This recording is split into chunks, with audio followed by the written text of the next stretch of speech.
Good morning and welcome to this meeting of the Shropshire Pension Board. And we welcome you to the meeting. First of all, do we have any apologies? We've received apologies from Helen Woodbine. Thank you. Yeah, people at home can To press this. yeah, that's okay. They're quite on the right. Right. Declarations of conflicts of interest. Members are reminded that they should declare any interest which may lead to conflicts of interest. Do we have any? Could I have confirmation that people do not have any conflicts? Members of the board, please. No conflict. No conflict. Liz? No conflict. Okay, so we're going to move on to minutes of the previous meeting. Does anyone have any issues on accuracy?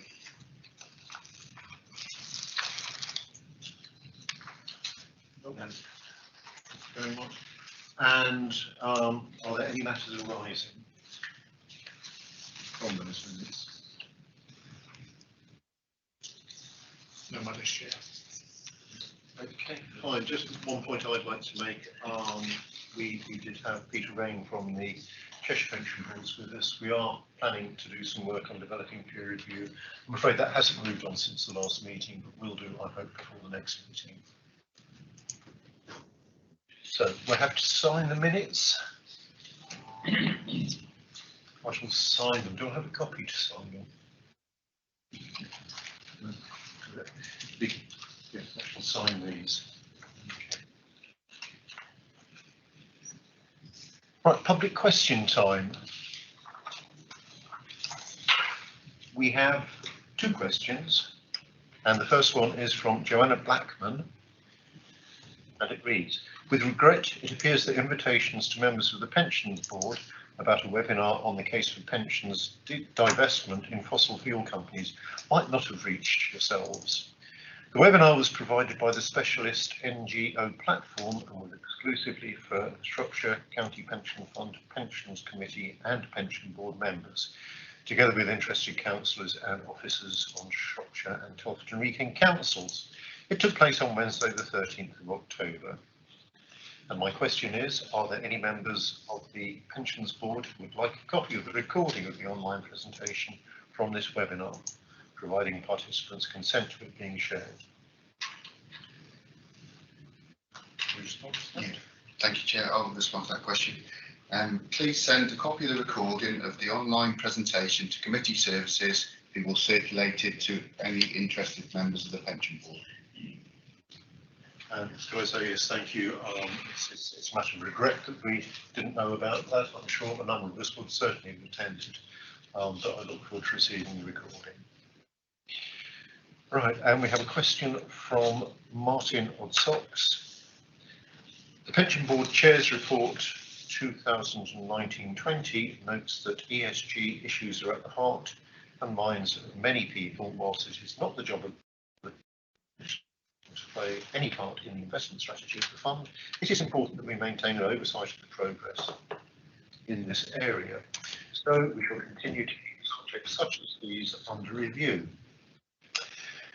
In the midst of increasingly dire climate warnings, for example, Chatham House recent climate change risk assessment and today's warning from the chair of the Environment Agency that we must adapt or die, and also as we approach COP26, the most important international climate conference yet, probably ever. What's the board's assessment of progress made by the Pensions Committee in playing its part in reducing the risk of catastrophic climate breakdown? The response is the Pension Board is aware that significant progress has been made by the Pensions Committee over the last 18 months on this important issue. The board has unrestricted access to attend meetings and view progress on the Council's website by the quarterly Pension Committee meetings. Thank you. Can we now move to administration and regulatory updates? And can I ask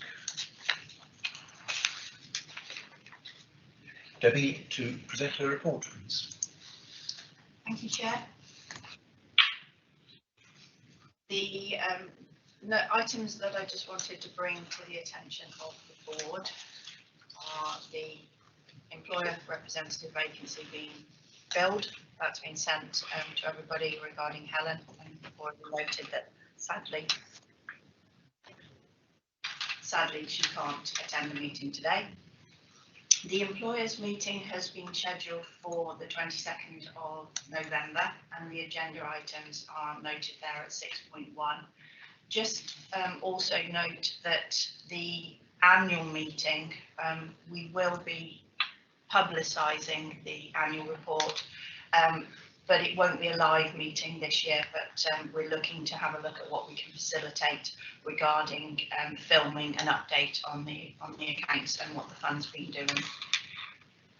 The pensions team are looking at signing up to the scams pledge through the pensions regulator. This is to ensure that we're doing everything possible to make sure that our members do not transfer their benefits to a non-regulated scheme without understanding all of their consequences.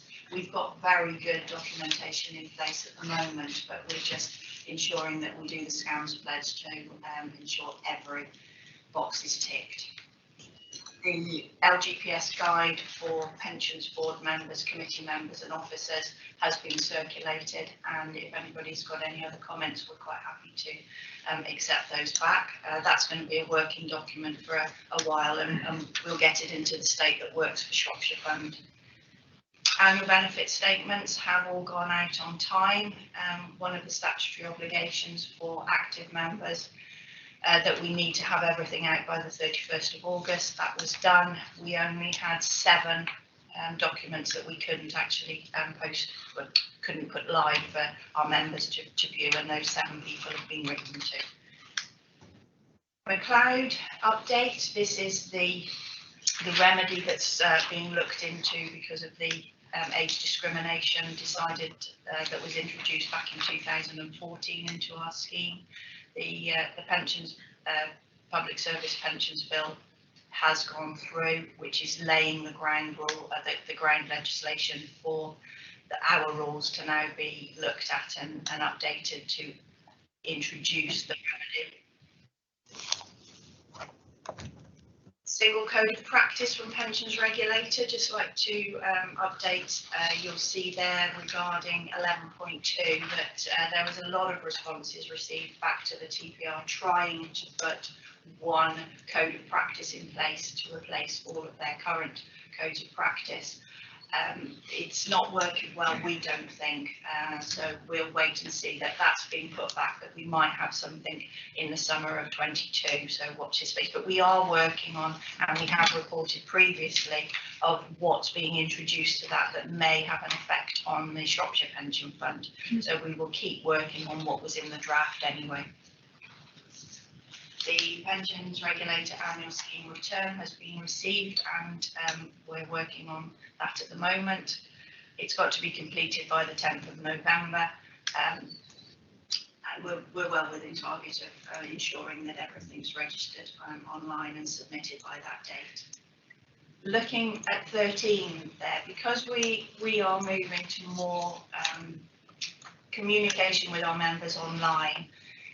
It won't ever be completely online, because we understand, especially being in a pensions environment, that we've got members who won't be using computers or have smartphones. But the push is, especially for our active members, that if we can have more information available for a member 24 hours a day, it suits people nowadays. They work a lot more that way. So we're looking at ensuring the journey is improved of how they're accessing My Pensions Online, and also looking at improving the take-up of how many people register. At point 14 there, especially for the employer reps on the board, There are some improvements coming through the iConnect data portal, which all employers use across the fund to give us their membership data on a monthly basis. We're looking at enabling employers to update their leavers forms and documentation through that portal as well. We're currently at point 15. They're going through a recruitment exercise to increase the resource on the team. And I was asked just to update on the pensions administration budget last time, so that is in the pension in the annual account, the cost on pension administration. But I'm quite happy to take any questions on that report, Chair. Thank you. Thank you. Thank you. Any questions? Oh. Fine. Just a few points of clarification, please. Good, Debbie. On the scams regulations pledge, item 7, how many people actually do try to transfer their pensions, and what's our history on that? We have a lot of transfers throughout the year. We've got statistics that we can provide on how many transfers actually go through, Mike. But we are very strict on ensuring all of the documentation from the pensions regulator and ours is is signed by the member who's looking to transfer. We will never go ahead with a transfer without them signing to say that they understand fully what they could get from the pensions fund. If they're of an age where they could receive their benefits with us, we ensure that they're fully aware of what they could get from the fund. And we are in the lucky situation that no one has ever transferred out and then actually regretted it and gone through a different route of saying that they shouldn't have transferred out. But that's what we try and ensure we don't do. But we do get transfers, and at the end of the day, if they're statutorily entitled to a transfer under the legislation, we can't stop it. We just have to do everything we can to prove that they fully understood where what's going to happen to their money in the scheme that they're transferring it to. Do you have a feel for the numbers, absolute number? Not transfer top of my head. No. No, sorry, not. I shouldn't guess.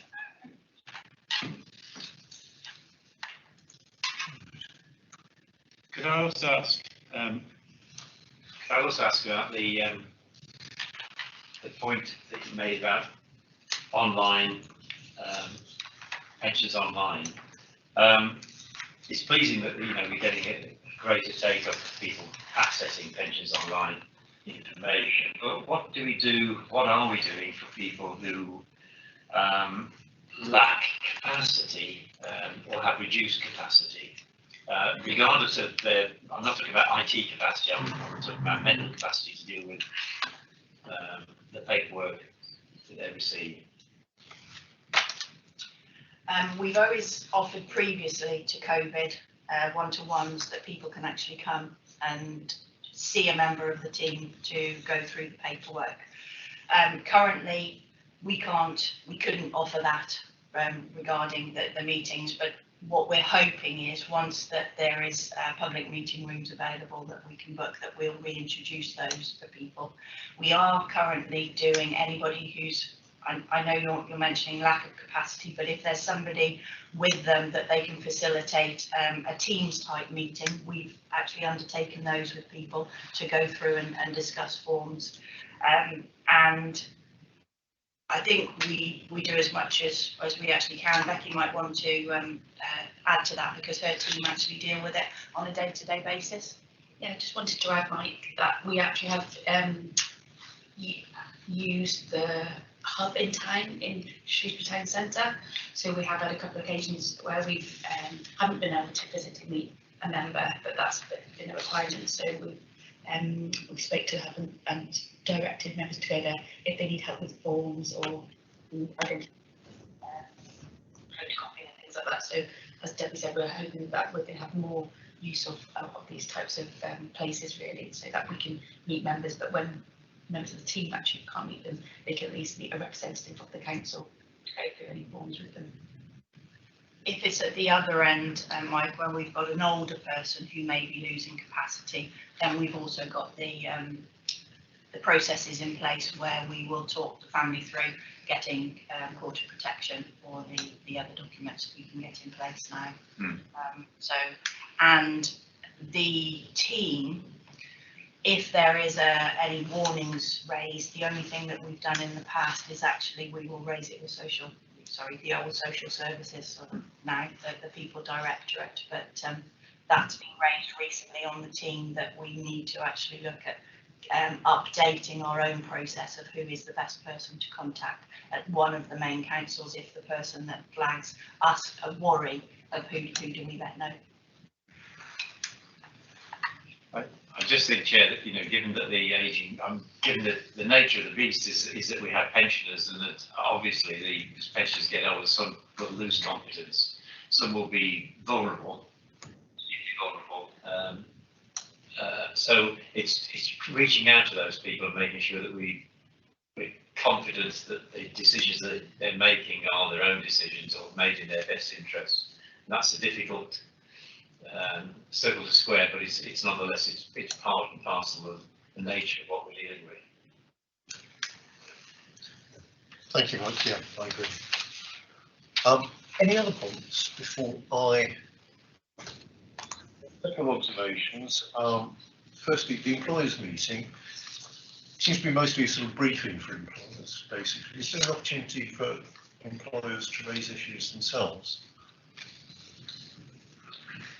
Yes, and it used to be face-to-face in person, so this year again we are continuing to do it virtually, but we actually send out usually communications to our employers actually asking them if there's any topics that they need to be covered. We also use the breaches log to actually look at where are the areas that are causing issues, so feeding into employers' meetings. We've also been in communication recently with Claire and on the board, sorry, Claire Charlesworth-Jones, because we're also looking at how do we introduce targeted meetings. We're getting a bigger audience of employers now, so not one size doesn't necessarily fit all, we've recognised. So we are also looking at introducing some sub-meetings for different sets of employers. So, but the meeting will always be open, so they can ask questions at the meeting anyway. Yeah. Well, thank you for that. And I would guess that issues for large employers are somewhat different from small employers, etc. So having a smaller group meeting sounds like a really good idea. The introduction to the LGPS guide, nice bit of work. A couple of typos possibly. I'll be in touch. In terms of the team update, is there a lot of talent out there? Is it proving easy to recruit or? No. No. I thought I'd ask. What are the issues? Is there skills or? Yeah, whether it's pensions, we try and sell the job, but I don't know whether it's also local government. It's getting difficult. I read the things in the press where you might have hundreds of people wanting to be a barista in Starbucks, yet we don't get hundreds of applications. We get a handful at the moment, so yeah, it's difficult. I think pensions, similar with the pensions board, isn't it? I'm not sure pensions have the sort of image that they probably should have. Okay, thank you very much indeed. Right, moving on now. Yes, one further question. Oh, right. Just a clarification, please. Under 10.4, second bullet point, key members, this is under the clouds, why members who joined between 2012 and 2015 are not in scope, and I didn't understand why or what that meant. So some of this is around the different public sector schemes change their rules at different dates. in 2012, the government advised that they were going to be introducing new pensions legislation, but that pensions legislation in the local government scheme didn't come into effect until 2014. In other public sector schemes, there was changes in 2015. But in 2012, they said there was going to be a protection that anybody within 10 years of retirement age at that point in time would be protected and would get the benefit that if the benefit that they could have got in the previous scheme was better, they would have the underpins. And that's the age discrimination that's come out, is the fact that people, it was ageist. I mean, everybody should be protected, so they shouldn't have changed it. But the rules weren't changed until 2014, so the protection was talked about in 2012, but anybody who came in 2012 already knew that the scheme was going to be changing, so it's pedantic, but it's only service that actually changed in 2014 to 2022 will be being protected, because that's the service that went into the new scheme. So it just means that if somebody was of that age in 2012, they won't get necessarily the underpin that somebody would have if they'd already been in before 2012. Right, straightforward then. Yes, Yeah. as usual, Yeah. in pensions. Thank you. Right, do we have any other questions? No, thank you very much, Debbie. Right, so we move on to the date of the next meeting. And the proposal is that it's on the 28th of January next year at 10 o'clock. So, all right, isn't it? Okay, thank you. Right. Item 7, exclusion of the press and public. And we wish to resolve that in accordance with the provision of sections 12A of the Local Government Act 1972, section 5 of the Local Authorities Executive Arrangements, Meetings and Access to Information England regulations, and paragraphs 3 of the Council's Access to Information rules, the public and press are excluded during consideration of the following items.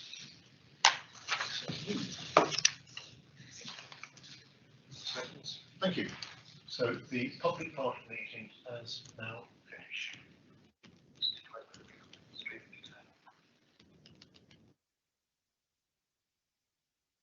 It will still show this recording on the screen, by the way, because Teams recording will be recorded.